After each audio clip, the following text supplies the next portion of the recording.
Allô. Donc voilà, donc deuxième vidéo sur le personnage non joueur. Alors là, on va rentrer un peu plus dans le vif du sujet.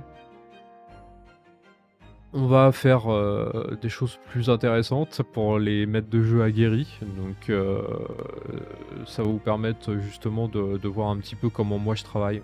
Donc je pense que tous les avis sont bons à prendre. Donc j'espère que le mien vous apportera au moins quelque chose. On verra bien.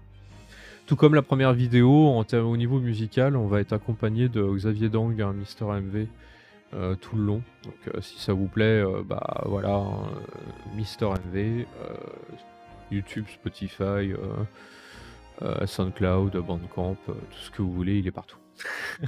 Il est partout cet homme. Non mais c'est fantastique. Donc écoutez, il a une chaîne Twitch, hein, Xavier Dang aussi pour ses musiques. Bref. Le personnage non joueur. Préparez, c'est parti. Donc là, honnêtement, quand vous préparez votre scénario, au niveau des personnages non joueurs et du récit, la poule avant l'œuf avant la poule, j'ai envie de dire, il n'y a pas de règle. Au même titre que en termes de musique, vous allez avoir des gens qui vont faire les accords puis la mélodie, d'autres qui vont faire la mélodie puis après plaquer les accords. C'est pareil. Ça m'est arrivé de créer un scénario sur des images, hein. Juste parce que les images m'inspiraient. La chose qu'il faut que vous reteniez là-dessus, c'est que il faut pas que vous bridiez votre imagination, il faut que vous alimentiez votre imagination avec ce qui importe pour vous. Donc à partir de là, votre intérêt de faire le PNJ avant ou après le récit, bah c'est vous qui le construisez en fait. Votre PNJ, comme on l'a vu dans la première vidéo, il est super important au niveau de l'histoire, hein. De par son rôle, quel que soit le rôle qu'il a, il va être important. Donc il faut que vous imaginiez bien ce PNJ dans ce monde, et soit ça va être justement le monde qui va s'imbriquer dans le PNJ, ou inversement. Je vous cite un exemple, ça m'est arrivé une fois, à partir d'un PNJ, de créer tout un lieu entier. C'était un sanctuaire. Et c'était par rapport à une image de prêtresse. Et quand je l'ai vu, je sais pas pourquoi, j'ai tout le sanctuaire qui m'est venu en tête, ce genre de choses, et bah, ça a fini en scénario. J'avais créé, en fait, c'était pas la campagne entière, mais j'avais créé un bout de scénario par rapport à ça. Donc ça, c'est important, ça. Faut pas que vous vous bridiez là-dessus. À l'inverse, vous pouvez avoir très bien un monde, et à l'inverse, par exemple, vous vous dites, bah, dans ce village-là, il y a un boulanger. Ah bah tiens, je vois bien que dans mon histoire, le boulanger, il est assez important. Moi, je me souviens d'une histoire à Pathfinder où j'avais fait vraiment une histoire à partir d'un vol de pot de beurre. Ça paraît dingue comme ça, mais bon, voilà. C'était un truc de niveau 1, un truc un peu quête secondaire. Et ça, il y avait c'était des personnages qui étaient totalement banals, qui étaient concernés. Et bah j'ai monté le scénario à partir du monde, parce que qu'est-ce qu'il y a? Ah ouais, mais qu'est-ce qu'il y a dans un village médiéval comme ça? Il y a tel type de métier, tel type de métier, et un boulanger, machin. Et j'avais créé les PNJ par rapport à ça. Donc dans l'autre sens, ça marche aussi. Donc, une fois que vous avez votre scénario, au niveau des PNJ, il y a une chose que je pense qui est très importante, c'est de faire un chiffrage. De quoi vous avez besoin? Si vous avez votre scénario en tête, vous allez avoir des interactions en tête, vous allez avoir des dialogues en tête, ou voir des embranchements selon ce que les PJ vont faire par rapport à ce que vous leur proposez. En chiffrant le nombre de PNJ, vous allez plus ou moins voir le temps que vous allez y passer et ce qui est nécessaire pour vous. Alors quand je dis les chiffrer, il y a deux aspects. Il y a le nombre, et il y a également leur nombre par rapport à la fonction, ce qu'on disait dans la première vidéo. Donc ça va être, combien je vais avoir besoin de PNJ importants pour que mon histoire avance. De combien de PNJ je vais avoir besoin dans ce village pour qu'il soit crédible. Combien de temps les joueurs vont rester dans tel lieu. Plus les joueurs vont rester dans un lieu où il y a des habitants, plus je vais avoir besoin en fait d'imaginer des PNJ. Parce que plus ils passeront de temps, plus ils auront d'interaction. Des détails comme ça. Donc vous allez chiffrer votre nombre de PNJ. Une fois que vous chiffrez votre nombre de PNJ, vous allez faire, et ça bon, je dis vous allez faire, c'est ma méthode. Moi personnellement, quand j'ai commencé à faire ça, ça m'a changé la vie. Et je conseillerais à personne de ne pas le faire. Au contraire, il faut le faire. C'est de faire un tableau. Alors ça paraît con comme ça, hein, faire un tableau. Mais le tableau de PNJ, il va vous sauver la vie. Et j'ai même envie de dire, même si vous avez des scénarios avec très peu de PNJ, faites-le quand même. Ça vous entraînera. Alors j'ai un modèle de tableau que j'utilise maintenant qui a 9 colonnes. Les 9 colonnes du tableau englobent tout ce dont j'ai besoin rapidement. Alors, ce qui est pratique, c'est qu'avec la magie de l'informatique, maintenant, vous pouvez faire votre tableau et agrandir les cases comme vous voulez. Donc, ça rend les choses beaucoup plus simples qu'avant où on faisait des fiches. Moi, avant, tout au début, quand j'ai commencé à faire mes parties de jeux de rôle, mes personnages non joueurs, ils étaient sur copie double. J'avais une copie double par PNJ. Important. Et j'avais une copie double où je mettais les monstres. Et je les séparais avec des traits. Et j'avais 4 monstres par copie double, un truc comme ça. C'était à peu près ça. Hein. Donc qu'est-ce qu'il y a dans ce tableau? Première colonne, nom, prénom. C'est pour à dire, mais voilà. Prévoyez un nom et un prénom à votre PNJ. Ou un nom tout court, hein, parce que pas forcément de prénom. Le sexe, homme, femme, asexué, etc. La race ou le clan. Alors ça, c'est... ça dépend de votre monde, en fait. Si c'est un monde à Donjons et Dragons, ça va être elfe, nain, etc. Le clan, ça va être la Bretonie, l'Empire, les elfes noirs, etc. Enfin, ce qui est important dans cette colonne, en fait, c'est que vous descendiez d'un cran dans la description de votre personnage. Votre personnage est de sexe... enfin, plutôt agrandir l'image de votre personnage. Je suis en train de me mélanger un peu. Vous agrandissez le panorama, le point de vue, en fait.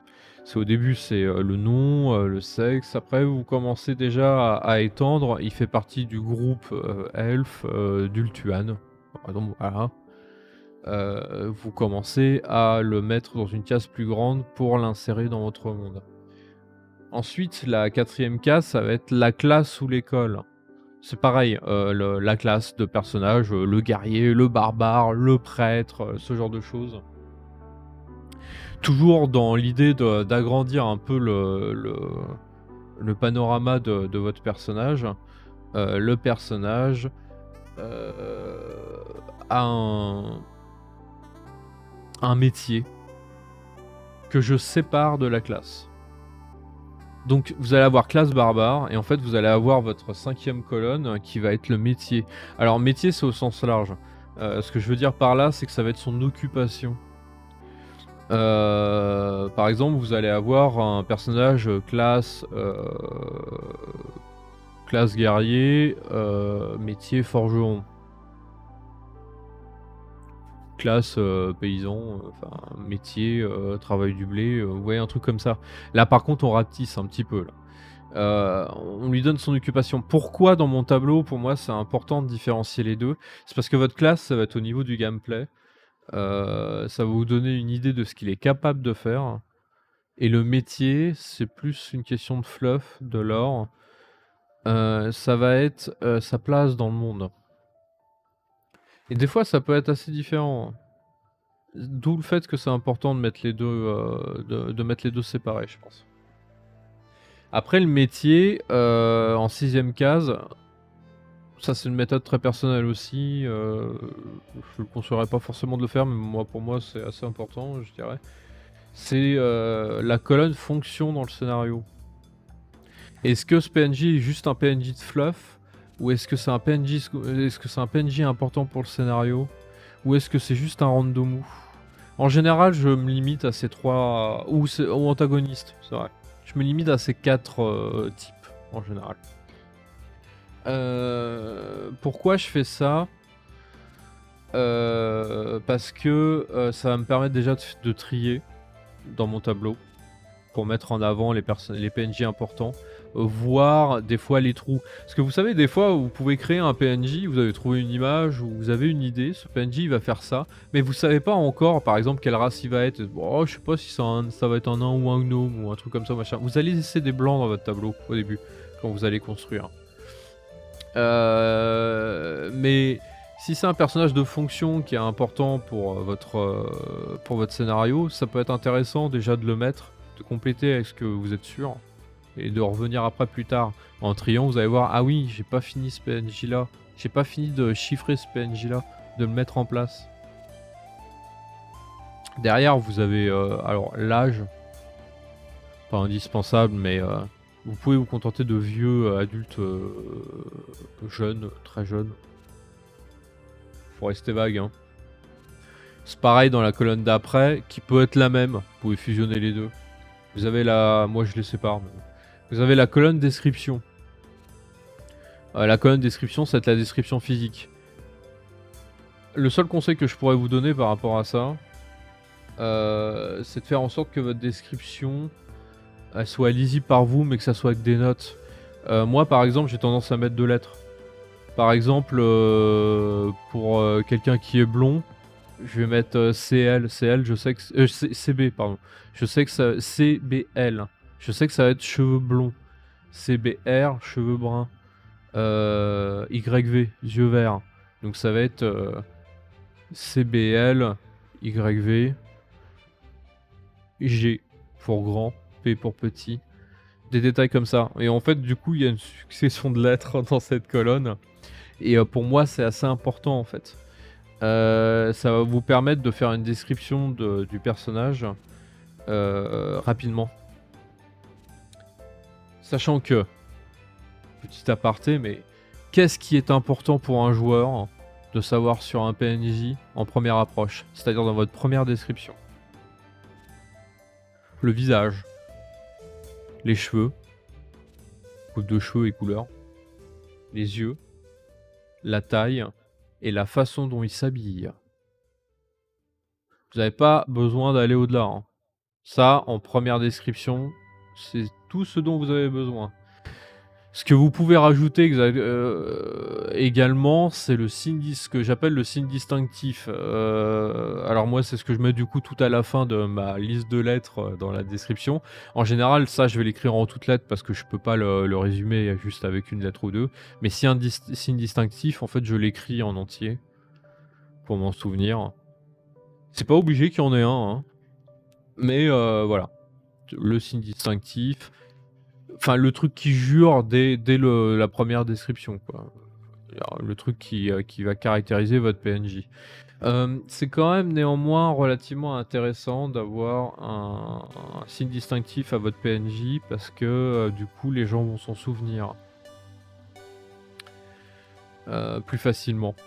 Et ça peut aussi leur donner des indices sur le passé de la personne. Par exemple, de dire cette personne a un symbole tatoué sur le visage, sur le côté.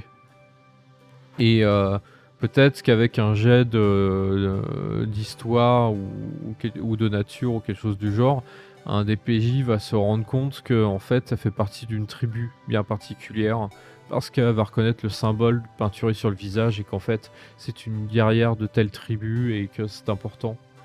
Enfin, c'est un indice sur le PNJ qui peut être décelé par le PJ.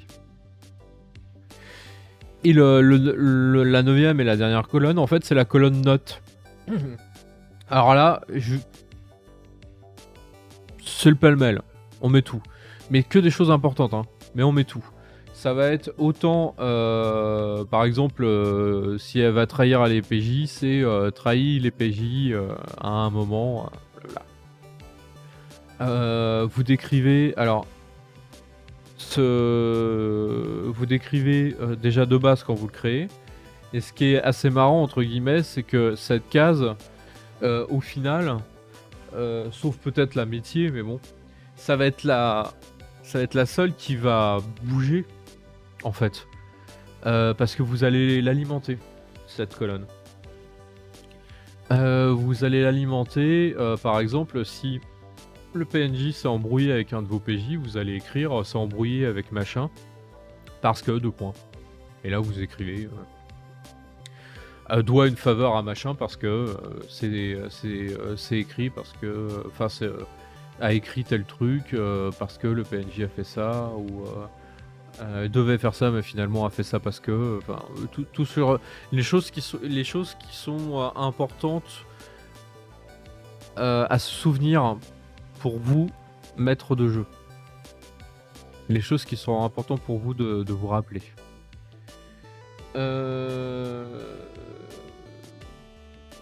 Donc ça, c'est quelque chose que moi personnellement, je fais maintenant complètement informatiquement, donc ça ne me pose plus de problème. Mais si vous aimez pas l'informatique, vous n'avez pas de choses sous la main, parce que faire les choses en informatique, ça sous-entend soit pouvoir les imprimer, soit avoir un ordinateur portable quand même pour vos parties, si vous vous déplacez pour faire des parties sur place. Donc c'est pas forcément évident. Si vous le faites par écrit, cette case note, je vous conseille de ne pas la mettre dans le tableau. Vous faites vos 8 entrées. Vous gardez un maximum de place pour votre description. Et les notes, vous les écrivez sous votre tableau. Sous le tableau, vous écrivez les notes. Soit vous écrivez les notes pour chaque PNJ un par un. Soit encore mieux, enfin moi personnellement ça me paraît plus logique, mais bon, je vous propose les deux.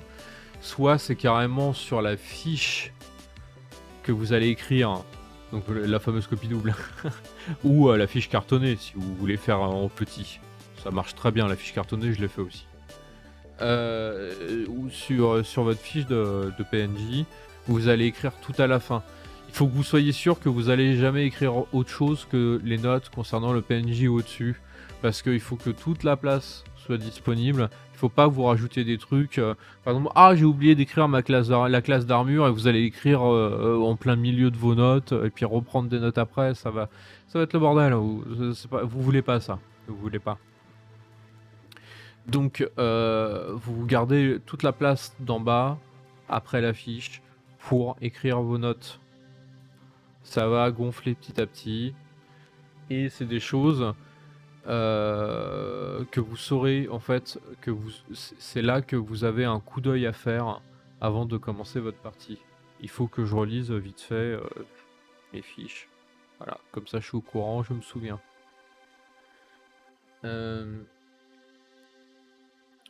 Donc ça va être le plus long. Alors après, c'est pareil en termes de tableau, vous allez rajouter ou enlever des colonnes selon l'importance des choses dans le récit, entre guillemets.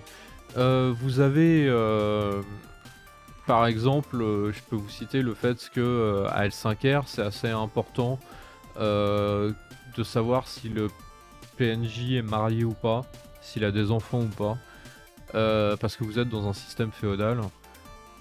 À Donjons et Dragons par exemple, vous rencontrez un elfe machin, le fait qu'il ait été marié à un moment ou pas, ou qu'il l'ait, ou un truc, globalement vous allez potentiellement beaucoup plus vous en foutre. Donc c'est à adapter, vous allez pas forcément le mettre dans votre tableau, mais pour L5R vous allez peut-être mettre un tableau marié oui non, ou des choses comme ça quoi.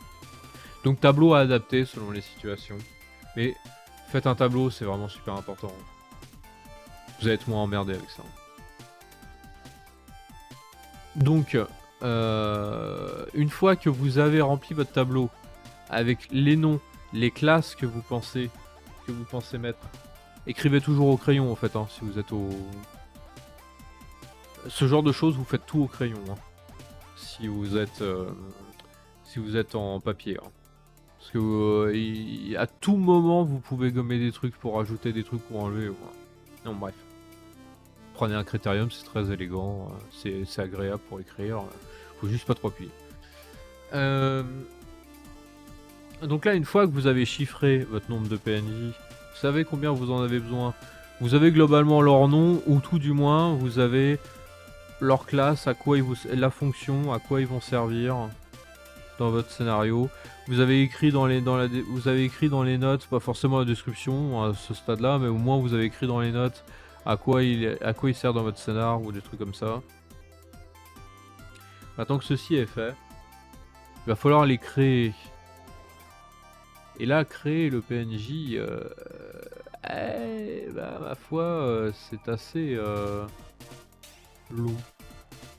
Mais on a des techniques. On a des techniques, ne vous inquiétez pas. Donc la création du PNJ va dépendre énormément de sa fonction et de sa place dans le scénario. Déjà de base, une chose très importante qu'il faut que vous ayez en tête, c'est que le joueur a des règles très très strictes. Et autant il est important pour la crédibilité de votre monde que le PNJ respecte un maximum les règles en question pour qu'il soit crédible. Commencez pas à faire des guerriers qui balancent des boules de feu alors qu'ils sont pas magiciens. Faut qu'ils soient biclassés au moins. Mais faites pas un guerrier qui est pas biclassé qui balance des boules de feu. Sauf s'il a un anneau qui lui permet de faire ça ou quelque chose comme ça. Vous voyez le genre, mais... Donc faut qu'il soit crédible.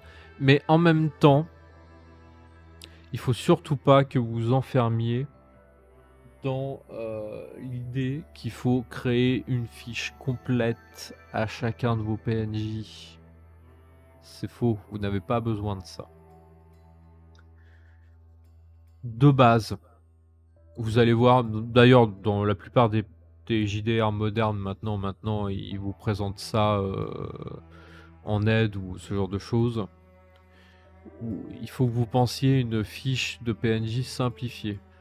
Alors en général, ce qu'il y a dans la fiche de PNJ simplifiée, c'est ce qu'il faut pour qu'ils se battent. Et les détails à côté, en termes de caractéristiques, vous allez avoir ces caracs et des détails concernant les compétences. Alors, ça dépend les jeux de rôle, mais par exemple, quand vous avez des groupes de compétences, par exemple, vous allez avoir, je sais pas moi, dans martial, vous allez avoir combat à l'épée, tir à l'arc, athlétisme. Vous allez avoir culture, gouvernement, érudition dans une sous-catégorie, une catégorie connaissance. Bon, des trucs comme ça. Je fais très vague, mais justement, dans tous les jeux de rôle, t'as pas forcément ça. Mais si vous avez des sous-catégories, souvent dans la fiche de PNJ simplifiée, vous allez avoir un score de compétences global pour toutes les compos. Vous n'allez pas avoir tout détaillé. À adapter évidemment par rapport à ce que vous savez vous de votre PNJ.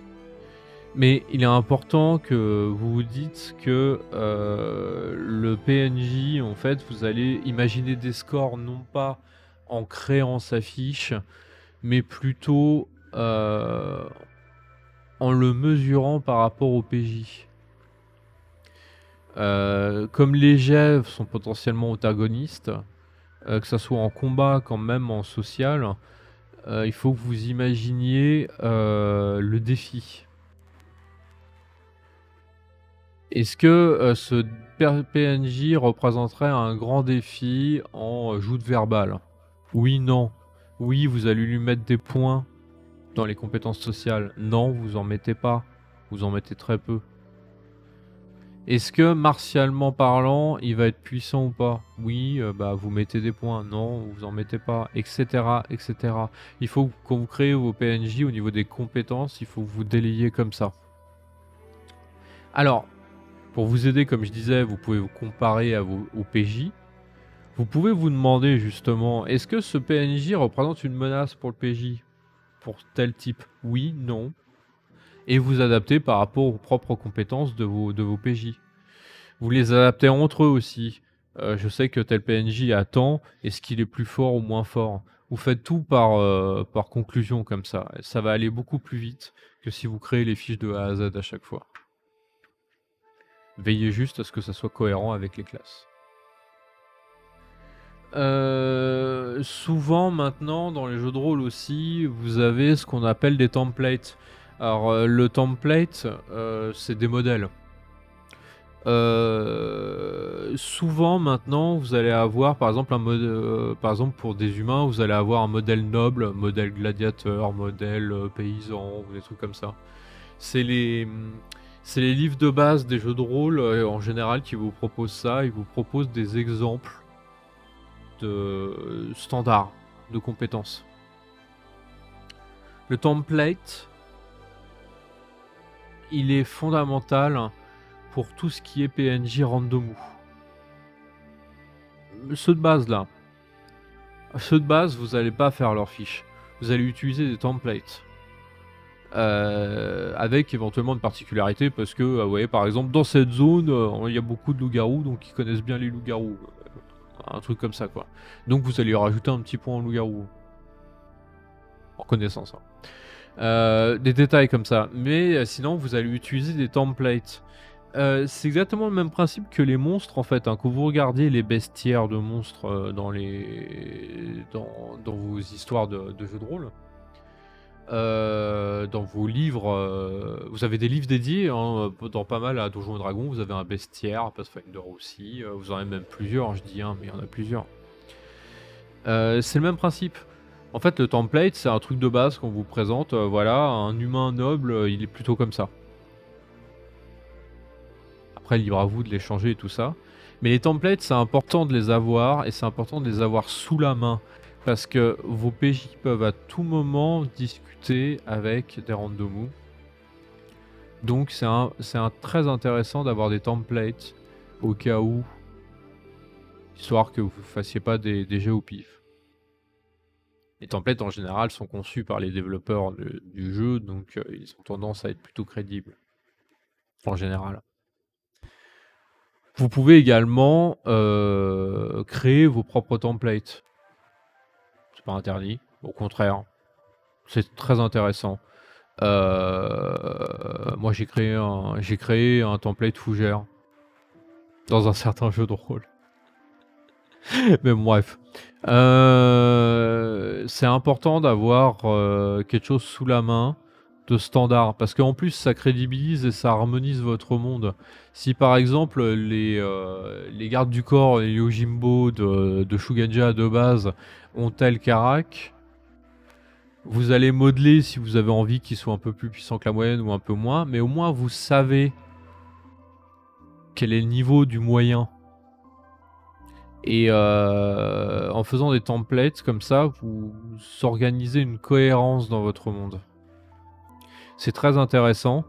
Et également, ça permet aussi sur le long terme, quand vous faites une campagne longue, que vos joueurs réalisent à quel point ils progressent. Parce qu'il y a des personnages qui vont paraître inatteignables à certains moments, qui vont le devenir d'un coup, et ils vont se rendre compte d'un coup, ils disent, ah oui, effectivement, en général, en statut, ce noble, avant, j'étais une sous-merde par rapport à lui, et maintenant que j'ai gagné une distinction ou un truc comme ça, bah en fait, je me rends compte que, ah oui, finalement, maintenant, machin, il est pas si fort, hein, pas si respectable, hein, voilà.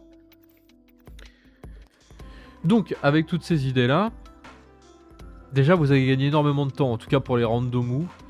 Vous allez gagner énormément de temps. Vous allez gagner énormément de temps avec les persos de fluff. Parce que les persos de fluff, c'est pour moi, c'est un peu le même principe, hein. Vous allez prendre des templates que vous allez modeler à votre guise. Mais ça reste une base template. Pour tout ce qui est de noms et tout ça, les randomous, prenez une liste de noms. Une liste de noms reliés, liste de noms à elfes, liste de noms de nains, liste de noms japonisants, liste de noms stylisés gothiques vampires, tout ce que vous voulez quoi. Heu, la liste, elle est importante parce que ça vous permet de créer des noms à la volée sans réfléchir. Alors moi personnellement, j'aime bien les listes de prénoms sur Wikipédia et les listes de noms connus, vous trouvez ça sur internet ou des trucs comme ça, c'est toujours assez pratique. Heu, vous avez des créateurs de noms, des générateurs de noms sur internet également, ça peut être très pratique aussi. Donc voilà, c'est, très intéressant de voir ça comme ça. Ça vous permet de gagner énormément de temps et de créer à la volée surtout. Vous imaginez, vous créez à la volée un paysan, vous avez besoin de faire des jets et tout ça, ou savoir un nom, vous chopez son nom sur la liste et derrière vous prenez votre template paysan, vous savez déjà ce qu'il sait faire. C'est super intéressant. Donc, derrière qu'une fois qu'il sera créé, par contre, ce paysan, si vous créez, par exemple, Raoul, le paysan de, Pétochnock-les-Oies, si les PJ retournent à Pétochnock-les-Oies, vous pouvez être sûr qu'un des PJ va faire: «Et il est où Raoul? Il devient quoi?» Et bah, Raoul, vous allez devoir le ressortir et si vous voulez pas que votre Raoul, il soit nul en interprétation, parce que Raoul, vous allez le faire différemment de ce que comment les joueurs s'en souviennent, ça va être naze. Si vous voulez qu'il soit comme il faut, qu'il soit le Raoul originel, et ben il va falloir l'inclure dans votre tableau. C'est-à-dire qu'au début de Randomu, vous l'avez compris, dans le tableau de base, vous en avez pas. Vous en avez très très peu, un ou deux, pour le fluff, mais vous en avez pas. Tandis que quand vous en créez, et ben vous allez les rajouter sur votre tableau. Ça va rajouter des lignes. Parce que Raoul, il existe maintenant. Vous l'avez fait. Donc à moins que vous le suicidiez dans un caniveau d'un coup, ce qui va être dur parce que dans un village, il n'y a pas de caniveau, donc voilà. Mais bref, il existe maintenant votre Raoul, donc il faut que vous l'intégriez dans votre tableau. Je vous assure que les PJ vont demander ce qu'il est devenu Raoul. C'est obligatoire. On l'a tous fait. Donc voilà, ça c'est des astuces pour aller plus vite, l'affiche simplifiée, le template. Les PNJ qui font vivre le scénario, en particulier, c'est les PNJ qui seront le plus à travailler. C'est ceux qui parce que c'est ceux qui vont le plus interagir avec les PJ. Alors là, en fait, moi personnellement, j'ai 2 méthodes et ça dépend de mon ressenti par rapport au PNJ. Soit je vais utiliser un template que je vais modifier, soit je vais carrément créer la fiche. Alors, sachant que créer la fiche, en général, j'en fais pas plus de 3 par scénar. Jamais plus de 3 par scénar. Parce que c'est beaucoup trop long de créer des fiches. Parce que non seulement vous allez créer votre personnage, ce qui prend déjà une bonne heure, mais en plus, vous allez faire ses niveaux, parce qu'il va pas forcément être niveau 1, donc vous allez imaginer sa progression. Et c'est extrêmement, extrêmement, extrêmement chronophage de créer de A à Z ces PNJ comme ça. Donc en général, quand j'en fais très très peu. Le grand méchant par exemple. Quand il y a un grand méchant dans une histoire, je vais le créer de A à Z. Si c'est pas un monstre de base, hein. Ce genre de choses.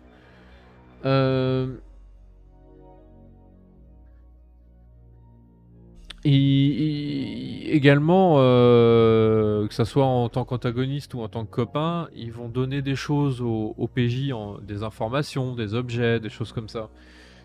Et il va sans doute y avoir des jets, genre pour persuader, pour dissuader, ou ce genre de choses. Là, il faut que vous imaginiez également, à minima, les compétences de ces personnages-là. Par rapport à votre scénar, vous savez qu'à un moment, ce personnage-là, soit ils vont essayer soit il va être persuadé, soit il doit être persuadé, soit il doit être menacé. Et bah, vous prévoyez ces caractéristiques en fonction. C'est très important. Euh, Après, les les indices seront disséminés aux joueurs concernant comment sont les PNJ au fur et à mesure de leur découverte du PNJ. Ils vont se rendre compte que c'est un grand guerrier parce que il va se battre ou un truc comme ça. Quand vous créez votre PNJ, ce que je veux dire par là, c'est quand vous créez votre PNJ, ce qui est assez important, c'est que vous évaluez bien le défi que représente le PNJ pour le joueur. J'en ai parlé déjà tout à l'heure de la notion de défi. Le joueur doit être capable de le battre ou au contraire incapable si c'est pas prévu dans le scénario. Alors quand je dis incapable, sauf coup de maître, hein, bien sûr. Tout est possible avec les dés. Hein. Et ça, je ne le répéterai jamais assez. Ne bridez pas vos joueurs avec des décisions manu militari. Hein. Tout est possible. Hein. Tout est possible, même si ça vous emmerde. Hein. Mais vous pouvez vous rebondir hein, en provoquant d'autres problèmes. Mais bon, en tant que MJ, vous pouvez tout faire. Mais vous prévoyez vraiment vos défis faciles, défis normal, défis difficiles, défis insurmontables. Est-ce que persuader ce général de ne pas faire de conneries, c'est insurmontable ou pas? Ça dépend ça dépend la manière dont on va lui présenter les choses. Et bah, est-ce que ça va être difficile de telle manière ou telle manière? C'est quelque chose qui va vous faire retoucher vos fiches en fait d'imaginer ça. Parce que vous avez les fiches de vos joueurs, vous savez ce qu'ils sont capables de faire. Il y a des fois, vous allez peut-être vous dire « Oh, j'ai exagéré » ou alors au contraire « Oh, c'est trop simple ». Il faut que vous imaginiez vraiment votre PJ faire son jet contre votre PNJ. Donc, pensez vos fiches de perso de PNJ par rapport à vos PJ. Et c'est très important. Donc, le PNJ au niveau des règles, c'est ça. Prévoir évidemment des fiches parce que vous allez faire des jets et c'est pas le moment, c'est pas en live que vous allez déterminer quel est le niveau de difficulté pour telle ou telle chose vis-à-vis de vos PNJ. Vous aurez bien assez de jets de dés à imaginer avec les choses, les actions abracadabrantesques que vont vous faire vos PJ. Avec les PNJ au moins sécurisés, savez à l'avance quelle capacité ils ont. Même si la fiche elle est pas forcément aussi complète.